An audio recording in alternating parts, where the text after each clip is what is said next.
goodness. Sorry. Okay, so can you tell me a little bit about your T-test goal and what you're looking at for how you want to grow this year? Yes. So for me, I feel like working with the kids and ECRs is kind of broad. And there are so many, I guess, like there are so many different ways that it can be asked and so many different strategies that they can apply. And along with it just being, you know, it could be like lean more towards opinion. It could lean more towards fiction. It could be an informational type. Like, it's just so broad. I kind of wanted to narrow it down a little bit more, which is why I ended up choosing to go with working on SCRs. Okay. And I'm sorry, I'm trying to pull it up. No, you're totally fine. Every time I unplug it from my desktop, it like takes a second Freaks for out, the internet to kick in. But I put that I wanted to focus on SCRs using the race strategy and getting them to understand how their answer and their evidence needs to connect. And then also looking at not only pulling, okay, I have it up, sorry.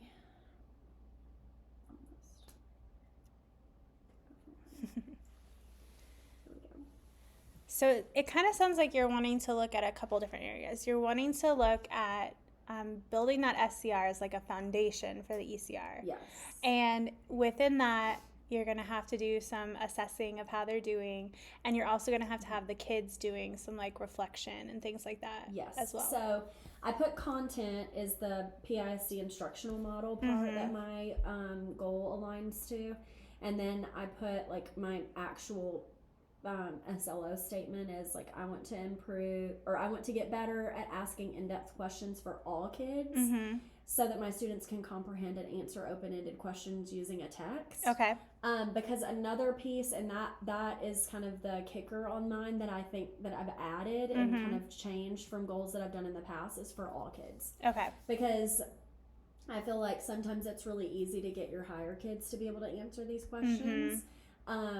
And then your other kids kind of fall to the wayside. Right. And so I want to be able to have all of them do it because it is something that they can all do. Yeah, absolutely. It is easily something that they can all do. Okay.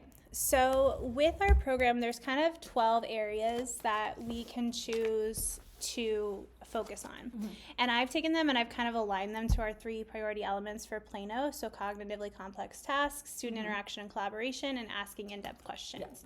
I'm kind of thinking because we're focusing on SCRs, we're probably going to choose a goal either from cognitively complex tasks or from asking in-depth questions. But take a moment. I want you to look over these and figure out which area do you want to grow in. I'm thinking because we're doing SCRs, it could be like assessment informative feedback. It could be reflection and growth mindset. But it could also be like differentiation and scaffolding. It's whatever you think. So take a moment, look over that, and decide which area you want to focus on. And this is honestly, so last year at Meadows, our goal had to be aligned to one of those priority elements. One of the priority elements that the district came up with. And so I always have a hard time like kind of not distinguishing between the two, but like picking one of these, right? Because they are kind of like really close, right? Together, I feel like with SCRs, right? Yeah. That's kind of the nice thing about this is that it helps you figure out distinguish.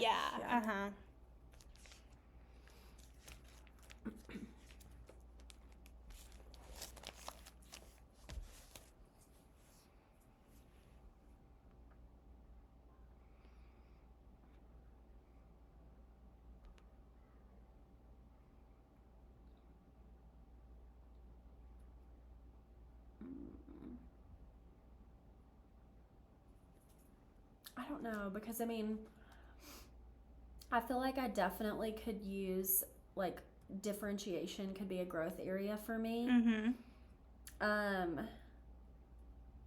Scaffolding I do a good job with. I mean, reading is scaffolding. Yeah. But I feel like the differentiation piece could be a growth area for me. Okay. but I also feel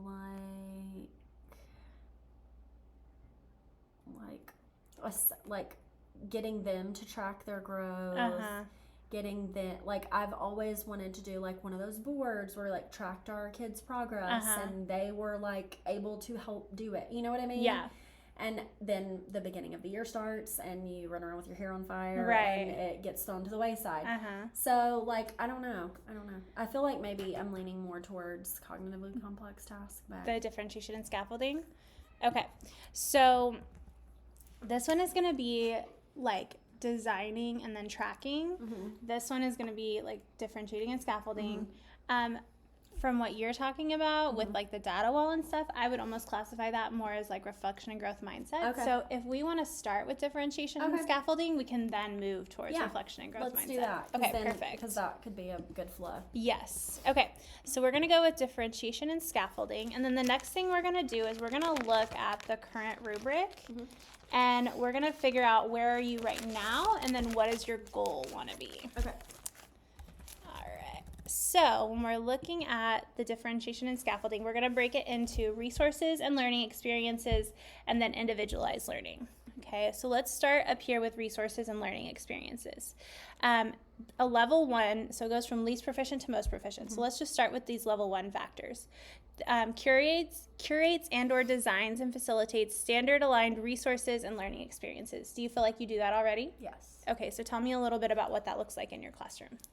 So that's basically our planning process, getting our TEKs, using HMH, using TEKS guide to come up with like for example, because like HMH, the questions that they ask aren't always star aligned. They're very surface level. So just like even taking my slides and like changing the frame of the question to where it's star aligned or to where it's aligned with something that's going to come up on our unit test. Yeah, I totally agree. You're very aligned with like your planning and your questioning and all of that. What about the learning experiences part? Do you feel like your kids are like experiencing learning, like collaborating and things like that? I feel like they are to an extent. I feel like sometimes, especially with this group, they can kind of get off task quickly. So I feel like I haven't been able to give them as much freedom yet as I would like to. Or as I even want them to have. Because they are not ready to handle it yet. So and you have to recognize that. Yeah. So you're definitely providing some experiences, but it's time to kind of build up those frameworks and things like that so they're on task for them. Okay, so let's look at, we're definitely at level 1. So we're going to check this off and then it's going to give you some confetti. Yay. So now let's look at level 2. Curates and or designs facilities and or facilitates a variety of standards aligned resources and learning experiences that are engaging for learners.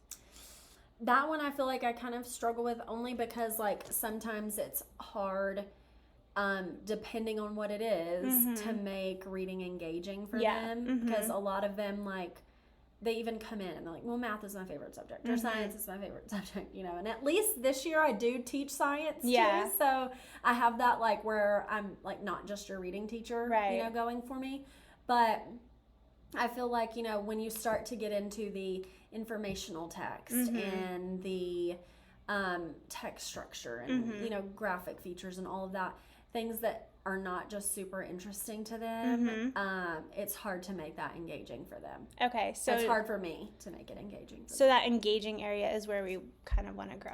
Okay, but with like fiction and like drama, you know, that's more fun. That's easier. They like reading it. They like picking a person to be. They like, you know, doing all that. And I'm thinking about just like me as an educator, not just me this year. So I know that the engagement gets there. Because I find it easier to engage them with informational text. Really? Yes, than I do with fiction. Okay, so we can kind of brainstorm together. Okay, so we'll make this level 2 our goal to get to that engaging. So let's think through what are some strategies we could use to kind of build on that engagement. Well, I use the lead forward strategies. So anything that's on that playlist, the lead forward playlist, I have done or am open to doing. getting them up and moving. Which is one of those. Yep. Movement and So, discourse yeah. and all that. So when do you think that you could start like really incorporating those into your plans? Oh my God, we're already in October. That's scary. Isn't that crazy? Yeah. Maybe like, because we take our next unit test November 8th. So maybe let's say like October 18th or like October 21st. Oh no, that's fall break. Maybe like that week of October 21st, somewhere in there. Okay. Because then that could hopefully I could see a change in my unit scores. You know? Yeah. Like maybe there could be some progression. So could we make October 21st our next date to meet, and then maybe we try to start incorporating them in like the week of the 7th? We'll talk about them at planning next week, and then try to incorporate them the week of the 7th. Yeah, because the whole 14th or the 18th, and I forgot, like, the kids aren't even here the 17th Yeah, or the yeah. 18th. It's just us. Or would you rather have 2 weeks to really like incorporate them Let's in? meet the 28th. The 28th? Perfect. Okay, so I'm going to make that our day. And then so the next thing we need to look at is what evidence are we going to bring to see if it worked? So what do you think we could bring? A CFA. We could bring a CFA, but I'm thinking something tied directly. We could do a little video. Yeah, absolutely, of them implementing that. Yeah. And I could come in and record that for you, so it's not something extra. Perfect. So the video of the lead forward strategy in action. Perfect. Okay. Are there any other strategies that you think we need to incorporate to get them? What about, you talked about needing more like systems in place to make sure they're talking about what they need to talk about. What are some ways you've like addressed that in the past? So I don't have that issue when we're in whole group. Right. It's mostly whenever I've tried to transition into small groups. Okay. So like your station work. Yeah. That's when we're having the way that I have them grouped, like Zosima, Barish, and Zephyr have to be in a group. And I know that's an issue, but like I need them in a group together. Like I need them to be. Could we look at moving that group? Because Zosima is much, much higher than his map scores are currently showing, I feel like. And his unit test score, which we'll talk about that. Could we bump him into the group above that so that he's being pushed a little bit?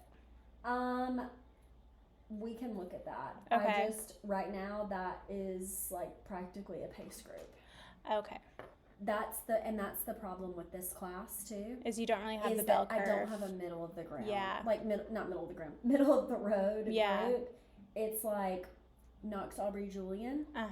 And then it's like when even Julian, like his test today was kind of wonky, but I believe that he's there. Yeah. But Knox, Aubrey, Julian, and then it's like Zephyr, Barish, Levon, Zosima, Damani, Allie, Valentino, and then all the sped kids that get pulled out. Okay. There is no middle of the road. Okay.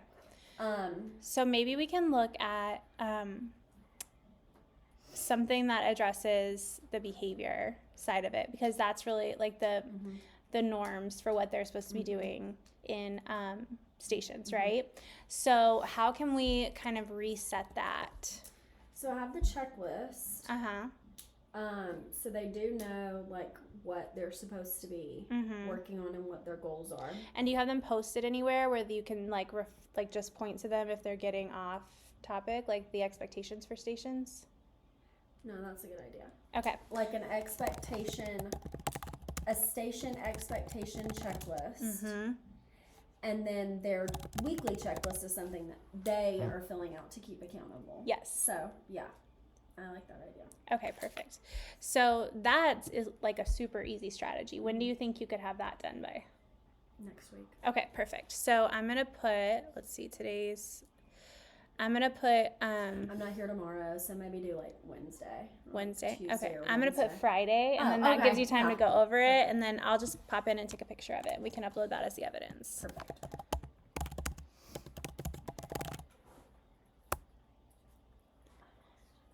And then feel free to not do small groups one day and just practice what they should be, look like, sound like, feel like in those stations to ensure that they're really engaged. Is there also anyone like in the building that has like a really good routine with stations going that our class could like go take a walk and visit and say, see? Like, hey. So second grade stations are amazing. Okay. And I know it's like younger, but they have a really good system going. It's in the afternoon, so only one class would be able to see. Yeah. And then I think any lower than second grade, and I feel like they're not really gonna apply to you. You know, even at second grade, it's gonna be. I think I wonder if there's got to be a video somewhere. Oh sure, yeah, we can find a video. Just do a video. Yeah, we can absolutely find a them. video. That would make more sense. Yes. So yeah, let's look for like a video that shows them like, hey, watch how they're moving around the room. Watch how they're turning their work in. Yes. Watch how they're not bothering their teacher while she's at teacher table.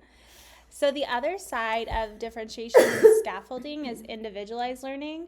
But I think right now, because we're really going to work on those stations routines and we're really going to work on incorporating more of those lead forward strategies in our whole group lesson, let's wait before we address this and just focus on this first row, and then we can kind of look at more individualized experiences. Perfect. Does that sound okay? All right. So then we will meet again October 28th, and we'll look at how your stations, and we'll meet in between then too, but our next coaching conversation will be October 28th, and we'll talk about how your stations expectations are going, and we'll talk about how your lead forward strategies are going. Awesome. All right. And I'll send you a calendar invite for that. Great.